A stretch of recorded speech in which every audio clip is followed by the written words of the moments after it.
Genesis chapter 2 describes the location of the Garden of Eden in relationship to 4 rivers. 3 of these rivers are known, and 1 is a mystery, the lost river of Eden, so to speak. For generations, scholars and explorers have embarked on a relentless quest, scouring ancient texts and traversing treacherous landscapes, all in pursuit of a single elusive clue.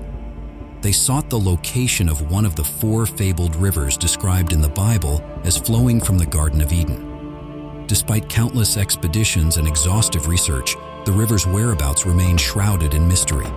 The question lingered: where is the Pishon River, and why has it eluded discovery for so long? Join us on a thrilling journey as we uncover the secrets of the Garden of Eden's Pishon River, a mystery that has just been solved. A garden of unequaled beauty. Picture a time when the world was a canvas of untouched splendor, brimming with the whispers of divine creation. This enchanting realm, known as the Garden of Eden, was a sanctuary of unparalleled beauty and tranquility. According to the opening chapter of the Bible, the book of Genesis, this garden was an epitome of perfection. Within Eden's lush borders, the Almighty crafted an array of trees, each more mesmerizing than the last. These trees were not only a feast for the eyes, but also a source of nourishment, offering a world of endless abundance and joy. It was a paradise where every corner held a promise of wonder and delight, a testament to the boundless creativity and generosity of its creator, the 4 rivers of Eden. Beyond its enchanting allure, the Garden of Eden played a pivotal role as the source of life-giving waters. From Eden flowed 4 majestic rivers, each carrying its own unique story and significance. These rivers were more than mere waterways. They were channels of divine grace, nourishing lands far beyond the garden's borders and laying the foundations for emerging civilizations. They shaped the course of human history and guided the paths of early exploration and settlement. 3 of these rivers, Gihon, Hiddakel, also known as the Tigris, and the Euphrates, are well documented and familiar to us. Yet the first river, Pichon, remains shrouded in mystery. Often referred to as the Lost River of Eden, the Pishon River has captivated the imagination of scholars and explorers alike, igniting curiosity and prompting numerous questions about the secrets it might hold. The Gihon River. The Gihon River, one of the 4 legendary rivers of Eden, is described in the Bible as encircling the entire land of Ethiopia. This reference to Ethiopia corresponds to an ancient region in Africa, situated west of the Red Sea and extending southward. While the modern borders of Ethiopia differ from those of biblical times, the general area remains consistent with historical accounts. A river flowing from what is now the Red Sea Basin, coursing southward into Africa and weaving through the Afar Triangle. Such a route perfectly aligns with the biblical description of a river that surrounds the land of Ethiopia. This suggests that the Gihon River might have followed this ancient path, its waters nurturing the landscape and fostering the growth of early civilizations. The Hiddakel River. The second river of Eden, known as Hiddakel, carries a name that embodies qualities of sharpness, swiftness, and light. This description has long been linked to the Tigris River, a major waterway in Mesopotamia. The Tigris holds significant historical and cultural importance. It is the same river that the prophet Jonah would have crossed on his mission to deliver a divine message to the city of Nineveh. Historical and spiritual significance. In the book of Daniel, the prophet describes a vision he experienced beside the great river Hiddakel. In this vision, Daniel encounters a magnificent figure with dazzling features, reminiscent of the descriptions of Jesus in the Apostle John's book of Revelation. Both visions portray a divine being with awe-inspiring characteristics, highlighting profound spiritual experiences. A key difference between the 2 accounts is their setting. Daniel's vision takes place by the Hiddakel River, while John's vision occurs on the island of Patmos. Despite this difference, both visions underscore a powerful sense of divine presence and authority. The Euphrates River, a cradle of civilization. The Euphrates River is more than just a waterway. It is a storied river that has played a pivotal role in the history and development of many ancient civilizations. Its life-giving waters have nurtured societies, facilitated trade and symbolized boundaries and resilience through the ages, a river of legends and lifelines. Spanning an impressive 1,730 miles, the Euphrates holds the distinction of being the largest river in Southwest Asia. Its journey begins where two tributaries, the Karasu River and the Murat River, converge. The Karasu originates in the Armenian highlands near Erzurum in present-day eastern Turkey, while the Murat River starts southwest of Mount Ararat, north of Lake Van, the heartland of ancient empires. The fertile valley carved by the Euphrates became the heartland of some of the most powerful and influential empires in history, such as Babylonia and Assyria. These empires thrived along its banks, harnessing its waters for agriculture, transportation, and sustenance. The Euphrates also served as a critical geographical marker, delineating the eastern boundaries of Egyptian and Roman territories and the western edge of the Persian Empire, a symbol of cultural and religious significance. The Euphrates River holds deep significance in various religious and cultural contexts. In Islamic history, it is notably remembered for the Battle of Karbala, where Imam Hussein and his companions were martyred. This event remains a poignant moment of martyrdom and sacrifice. In the biblical narrative, the Euphrates is a key landmark, symbolizing a boundary in the land promised to Abraham's descendants through Isaac and Jacob. Often referred to simply as the river in Hebrew scriptures, it embodies a divine covenant stretching from the river of Egypt to the great Euphrates, marking the extent of the promised land. A river of boundaries and passageways. Throughout history, the Euphrates has served multiple purposes: as a natural boundary separating lands, a passageway facilitating movement and trade, and a symbol of resilience in the face of adversity. Its waters have witnessed the rise and fall of empires, the ebb and flow of civilizations, and countless stories of human endeavor and perseverance.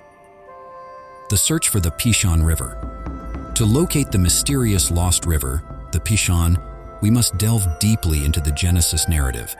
The Bible provides a crucial clue. The Pishon River winds its way through the entire land of Havilah. By identifying where Havilah was situated in ancient times, we can narrow our search for the Pishon River. A journey through ancient lands. According to Genesis 2, Havilah is described as being opposite Egypt and in the direction of Assyria. This intriguing clue points us toward the Arabian Peninsula, specifically the region now known as the Kingdom of Saudi Arabia. This area, lying east of Egypt and on the route to Assyria, fits the biblical description of Havilah. The Arabian Peninsula, a closer look today. The Arabian Peninsula is a vast expanse of desert, with no visible rivers flowing across it. This raises an intriguing question.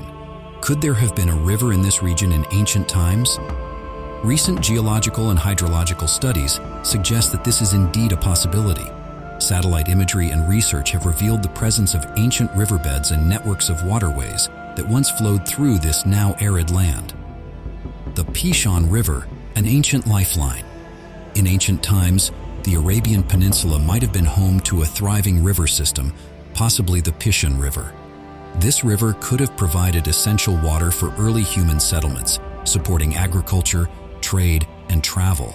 Its existence would have played a crucial role in the development of civilizations in this harsh environment. Evidence of an ancient river modern technology has allowed us to uncover evidence that supports the existence of ancient rivers in the Arabian Peninsula. Satellite images have revealed dried-up riverbeds and patterns that suggest the flow of significant waterways in the past. These findings align with the biblical description of a river that once nourished the land of Havilah, rich in gold and precious resources, uncovering the secrets of the Pishon River. The search for the Pishon River is more than a quest for a lost waterway. It is a journey into the heart of ancient history and the origins of human civilization.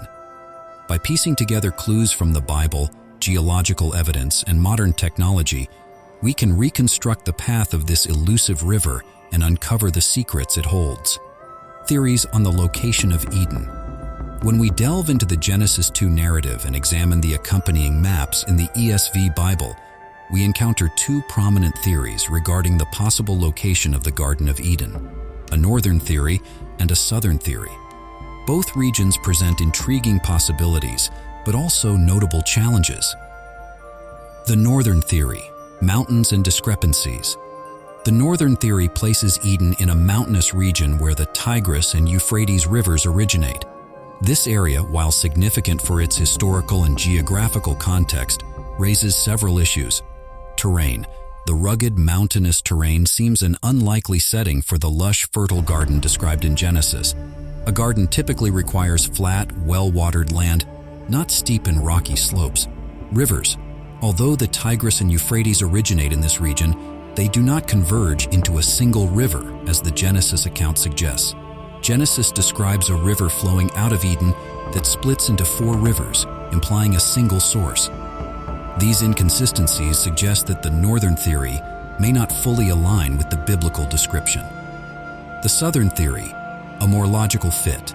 The southern theory, which places Eden in a region more conducive to the flow and convergence of rivers, aligns better with the biblical account. River convergence.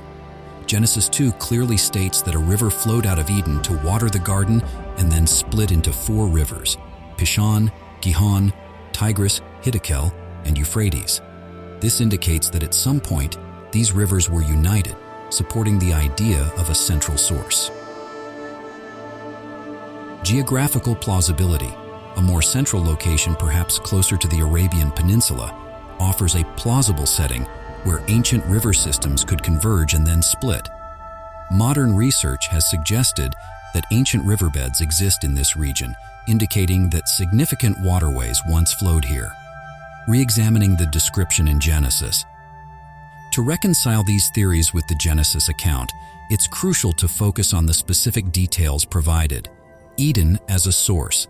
The description in Genesis implies that Eden itself was a source of water, with a river originating there and then branching into 4 distinct rivers. Geographical fit. For Eden to serve as a source, it would need to be located in a region where such a convergence and divergence of rivers is geographically plausible.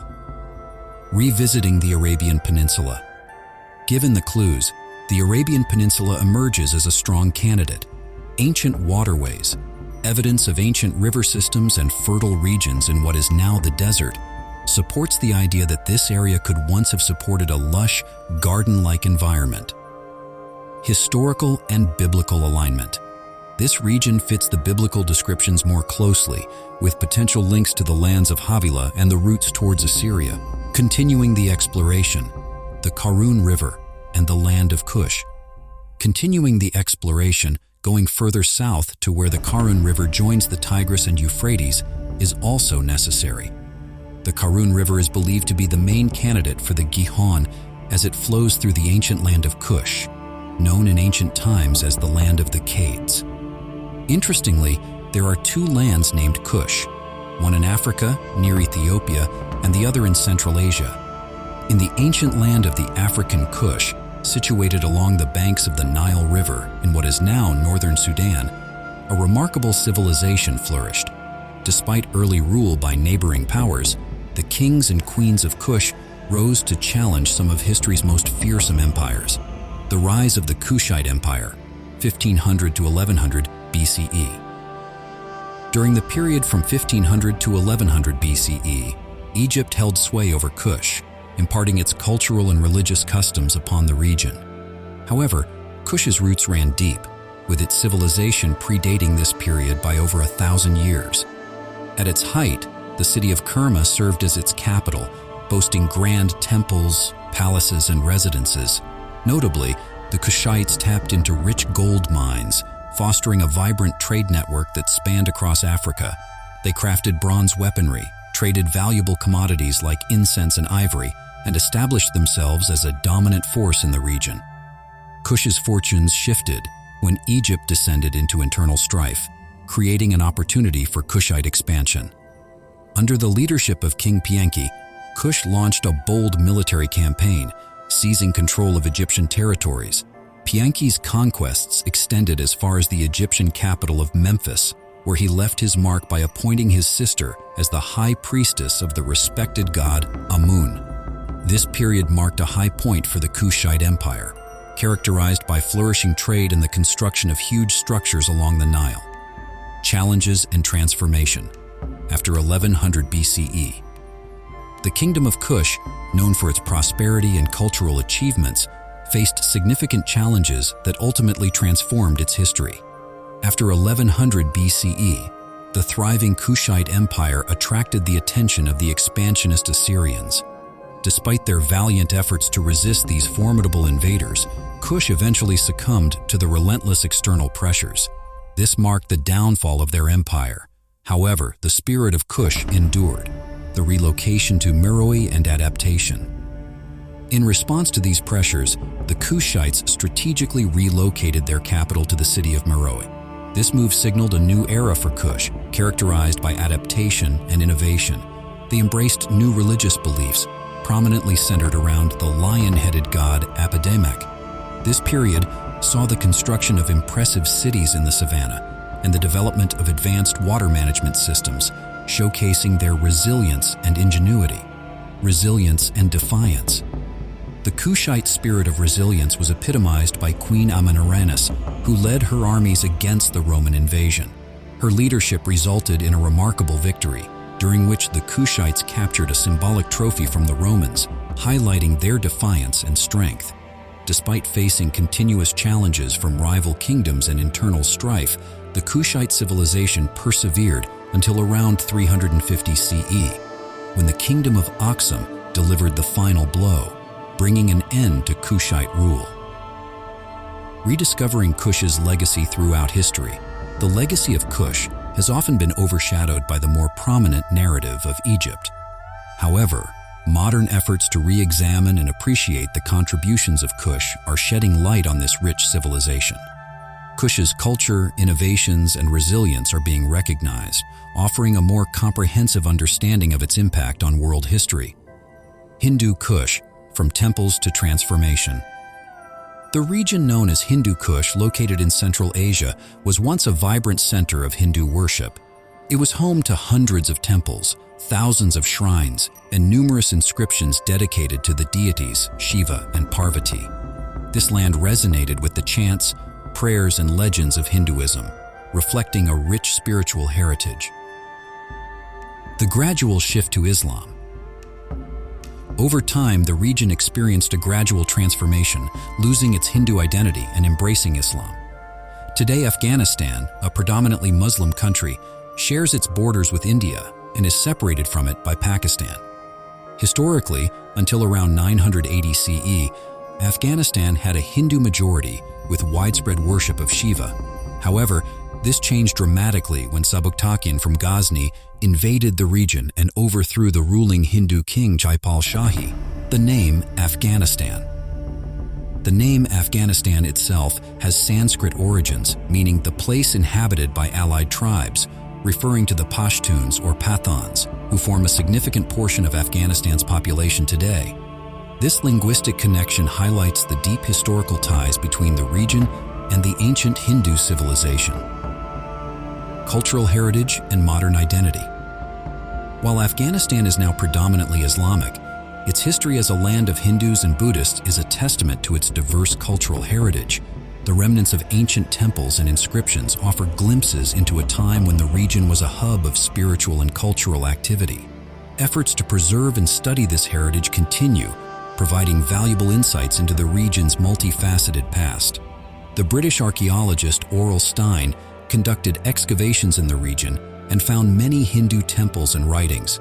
His findings, such as a sun temple and a statue of Ganesha, revealed the area's significant Hindu past. Professor Abdul Rahman from Islamabad University also extensively discussed Afghanistan's Hindu history, highlighting rulers like Kusham and Kedara, who constructed numerous Shiva temples, not only in Afghanistan, but also in Uzbekistan and Tajikistan. Bukhara, once known as Shavihar, was governed by a Hindu monarch, as documented by Arab and Chinese sources. Additionally, historical records indicate that Kabul Valley was ruled by a Hindu Kshatriya king named Shahi Kingal. Despite challenges from Arab invasions and the dominance of Islamic rule, Hindu influence endured in Afghanistan for centuries. The Shahi kings relocated their capital from Kabul to Udbandapura, modern Und, and later to Kangra in Himachal Pradesh, India, to evade Mahmud Ghazni's attacks. Afghanistan's rich Hindu heritage, often overshadowed by Islamic narratives, remains an essential aspect of the region's cultural legacy, poised to be rediscovered and celebrated. Determining which of the two regions associated with Kush corresponds to the Gihon River becomes clearer when examining its connection to the Tigris and Euphrates, suggesting it likely flows through Iran. Delving into biblical rivers and geographical enigmas, reaching the precise juncture where the Karun River meets the Tigris and Euphrates presents challenges due to its location on the Iraq-Iran border, a politically sensitive zone. Despite these obstacles, approaching this confluence as closely as possible is imperative. Observing the bridge spanning the river, it becomes evident that it doesn't cross the Tigris and Euphrates, but rather another watercourse altogether, underscoring the complexity and significance of this ancient terrain. This bridge traverses what is known as the Karun River, which is considered the primary contender for being the Gihon. In Genesis, there's a description of a river originating from Eden, watering the garden, and then dividing into 4 separate streams. To better comprehend this passage, insights from the esteemed Hebrew scholar E.A. Spicer, found in the Anchor Bible commentary, are invaluable. He clarified the verse's apparent ambiguity, explaining that it actually refers to one river dividing into 4 distinct branches that converge within Eden. This interpretation might seem unconventional, as rivers typically flow from their source downwards until they merge with others. However, Spicer's analysis is supported by the Hebrew language. He suggests that the term heads in verse 10 doesn't denote where the river splits outside Eden, but rather signifies the 4 distinct branches that come together within Eden itself. Therefore, our expedition sets its sights on Riyadh, Saudi Arabia. Guided by ancient texts, we navigate towards the land of Havilah, tracing a path opposite Egypt before venturing deeper into the heart of Arabia, towards the majestic Hijaz Mountains. Amongst the rocky peaks and sweeping vistas stands a link between past and present, a place where time seems to stand still and the echoes of history fill the air. Each step through these ancient lands uncovers new mysteries, each view a canvas painted with the hues of days gone by. In the shadow of the mountains lie secrets buried beneath the sands. The Hijaz Mountains stand with a peculiar tilt, as if nature herself has channeled them towards Mesopotamia, creating a unique landscape across Arabia. This tilt gives rise to countless ravines that crisscross the land, forming a network of pathways for rainwater. When the heavens open up, these ravines become channels, merging their waters to create what is believed to be the ancient Pishon River. To the east of the Hijaz Mountains lies a striking high plateau, its surface adorned with rugged rocks and ancient volcanic formations. Ascending this plateau, we are greeted by a vast expanse of volcanic rock, stretching as far as the eye can see. It's proof of the geological history of this region, where the forces of nature have shaped the land over millennia. Descending from the heights of the mountains, there lie the foothills where a beautiful landscape unfolds before us. It's a quiet spot, ideal for setting up camp and resting for the night, surrounded by the beauty of nature. According to ancient texts, the Pishon River winds its way through the land of Havilah, a region known for its abundance of gold. Crossing this ancient land, anyone would marvel at the richness and beauty that surrounds it. One important factor supporting the identification of Arabia as the land of Havilah is the presence of gold. If Arabia is indeed Havilah, then it would boast abundant and high-quality gold. Interestingly, Saudi Arabia is home to the largest and most productive gold mine in the Middle East. Tracing Havilah's riches behind, at the mountain's base, lies the Ma'ad mine, known as the Cradle of Gold in Arabic. This region boasts 55 gold mines, with Ma'ad mine being not just the largest among them, but the biggest in the entire Arabian Peninsula. It has been a site of continuous mining for millennia, a testament to its rich history and enduring significance.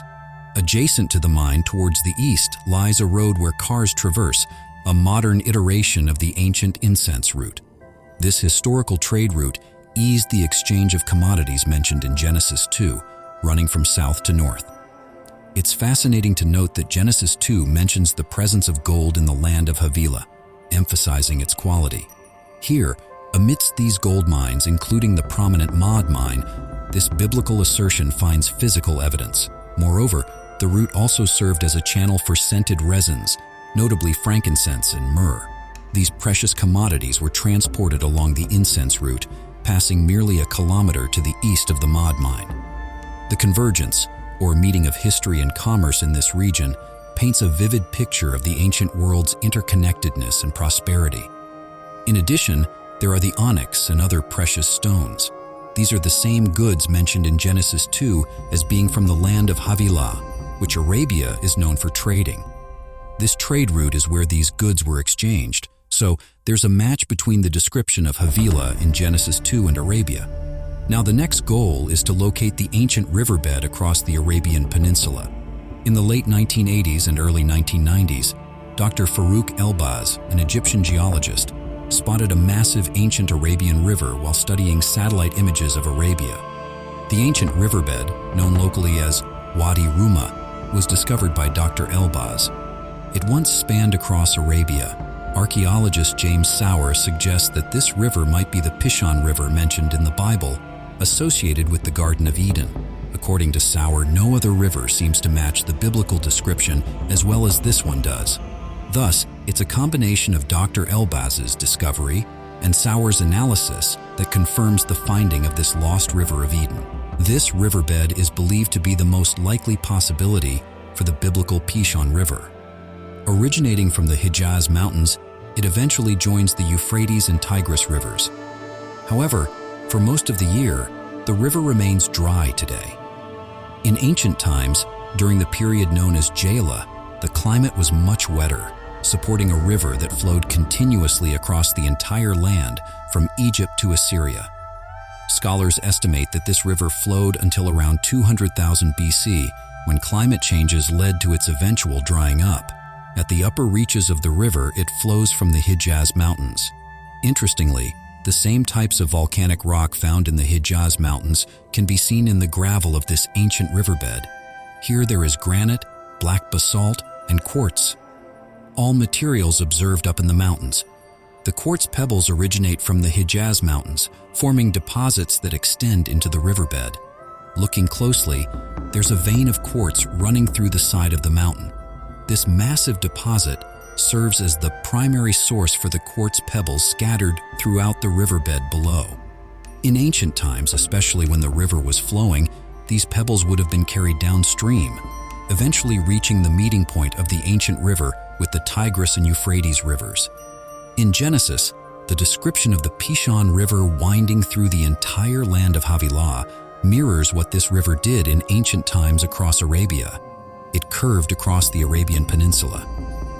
Locating Wadi Ruma isn't difficult, it's vast. However, following it is challenging and a bit stressful. The soft sand in the riverbed and dunes covering parts of it made navigation tricky. It's fascinating to compare the size of Wadi Ruma, the possibility of the Pishon River, with the Euphrates River. Surprisingly, the banks of Wadi Ruma are even wider than those of the Euphrates today. In ancient times, the Pishon River would have been large, far larger than we had imagined. The riverbed spanned over 1.7 miles wide, which is truly enormous. Tracing the path of ancient rivers. Exploring the area reveals several fenced-off ancient wells within the dry riverbed, remnants of when Wadi Ruma served as a vital route to Mesopotamia. However, the riverbed vanishes beneath a vast expanse of dunes. Crossing the sandy barrier to reach the other side where Wadi Ruma resurfaced, as seen on Google Earth, becomes difficult. On the east side of the dune belt, Wadi Ruma is rediscovered. Following the river upstream, gravel lines its banks, evidence of the ancient river's force. However, approaching Kuwait, the gravel plain expands into a physical fan, indicative of the river's meeting with the Euphrates, Tigris, and Pishon rivers. This fan, spanning much of Kuwait, highlights the significant water flow in ancient times. Notably, the pebbles scattered across the gravel plain puzzled geologist Dr. Farouk Elbaz, leading him to question their origin. His discovery revealed that these pebbles, originating from the Hijaz Mountains, were shaped and transported by the powerful flow of the ancient river. Samples collected from the Hijaz Mountains matched the smoothed pebbles found in the gravel fields, highlighting the transformative journey of these rocks over 500 miles downstream. Dr. Elbaz meticulously mapped the distribution of pebbles along the river, revealing that the stones traveled over 500 miles from the Hijaz Mountains with the river's flow. Following the riverbed for miles on end, witnessing its gradual enlargement, the sheer scale of this flow was awe-inspiring. The question arises, is this river the River Pichon? In conclusion, amidst a gravel bed filled with pebbles, unmistakably sourced from the Hijaz Mountains, the vast riverbed stretching back to the mountains leaves no mystery as to how these pebbles arrived here. Even the locals, when consulted about the wadi's name, confirmed its origin and its journey from Medina in the Hijaz Mountains to Iraq, where it merges with the Tigris and Euphrates. The more we delve into this research and explore the terrain, the more it aligns with Dr. James Sauer's identification of this river as the Pichon from Genesis 2. The Bible describes the Garden of Eden's location concerning 4 identifiable rivers, all of which converge in southern Iraq. While we can only speculate on the pre-flood appearance of this region, the results of research today are quite revealing. Looking into the vast marshes of southern Iraq, near the confluence of the Euphrates and Tigris rivers, water is abundant.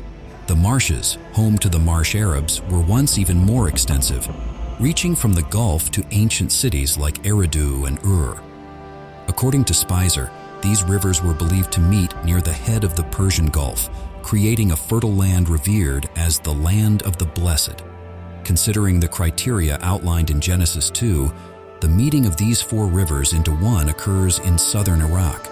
Moreover, this region's low elevation and warm climate, coupled with ample water supply, make it an ideal place for the Garden of Eden, as described in Genesis 13. Therefore, it is reasonable to conclude that the most likely location for the Garden of Eden is in southern Iraq. The rivers originating from the Garden of Eden in the Bible hold more significance than just being a minor detail in the creation story. They serve as profound symbols of togetherness, illustrating the relationships between God, humanity, and the natural world. These rivers teach a universal truth recognized by every culture, the essential importance of water. It is viewed as a divine gift that sustains life, promotes growth, and brings happiness to all living beings. In essence, water symbolizes God's continuous presence and providence in ensuring the harmony of nature.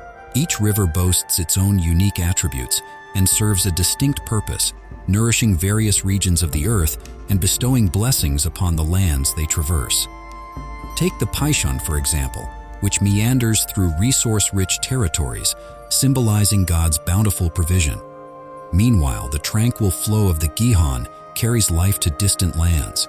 The Hiddakel, known today as the Tigris, witnesses the birth of civilizations, while the powerful Euphrates becomes the cradle of mighty empires.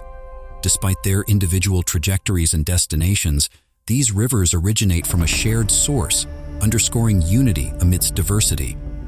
They tell a tale of life emerging from a singular divine origin, illustrating the splendor of diversity and the harmony of creation. Functioning as life-bearers, the rivers originating from Eden not only sustain the garden itself, but also nurture the wider world, enabling connections and promoting expansion. Their very presence stands as evidence of the harmony and organization established at the outset of existence. And as they journey from their origin, they reverberate with a fundamental principle. Diversity arises from unity, and from the Creator stems life in its myriad manifestations. Even after the events of Eden, these rivers persist as symbols of the everlasting connection between God, humanity, and the environment, upholding the divine arrangement instituted at the inception of the universe. After Adam and Eve left the serene surroundings of the Garden of Eden, the outside world likely seemed daunting and unforgiving. They grappled with the repercussions of their choices, now facing a life characterized by toil and hardship. Despite their expulsion, the rivers originating from Eden provided a gentle reminder of the paradise they once called home. These waterways symbolized God's parting embrace, offering solace amidst the harsh reality of their new circumstances. Once entrusted with the care of paradise, Adam and Eve now contended with less fertile land and arduous labor. Nevertheless, the rivers endured, serving as both a geographical and symbolic tie to their lost Eden. The discovery of the river Pichon adds an intriguing layer to our understanding of the biblical narrative. It's fascinating to think about how this ancient river, mentioned in the book of Genesis, might have shaped the landscape of Eden. The imagery of rivers flowing from Eden evokes a sense of divine intention, suggesting that Eden's essence was meant to spread far and wide across the earth. The continuous flow of these rivers, including the newly discovered Pichon, symbolizes God's boundless grace, ever-present, life-sustaining, and far-reaching. It's like a reminder that despite humanity's departure from Eden, God's grace continues to reach out to us, offering nourishment and hope even in the face of adversity. Moreover, reflecting on the biblical teachings, such as Romans chapter 5, we are reminded of the profound significance of obedience and redemption. Through Jesus Christ, there's the promise of reclaiming the paradise lost due to sin.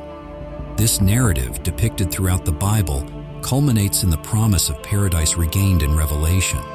So, when considering the discovery of the river Pichon, it's not just about a geographical find. It's about connecting it to the larger story of faith and redemption. What do you think about this new discovery? Share your thoughts in the comments below.